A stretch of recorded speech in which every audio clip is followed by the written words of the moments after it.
Good evening সবাইকে।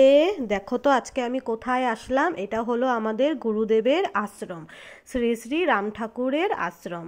আজকে হলো আমাদের রাম ঠাকুরের জন্মোৎসব তিথি, তাই আজকে পুরো দেখো মন্দিরটা কি সুন্দর বেলুন দিয়ে ডেকোরেট করেছে। আর এই দেখো আমাদের রাম ঠাকুরের দর্শন করিয়ে দিলাম। আমাদের গুরুদেব উনি আমাদের দীক্ষাগুরু, শিক্ষাগুরু, জ্ঞানগুরু, ধ্যানগুরু সব এই রাম ঠাকুর।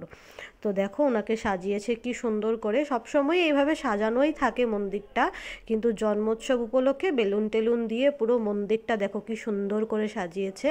তো আজকে আমরা কয়েকটা ফ্রেন্ড মিলে এসেছিলাম, মানে আমাদের মেয়ের ডান্স ক্লাসে এসেছিলাম। তো ডান্স ক্লাস থেকে আমরা এখানে ঘুরতে এসেছিলাম। তো এসে আমরা একটু নমস্কার করে গেলাম। খুব ভালো লাগলো, মনটাও একটু শান্তি পেল।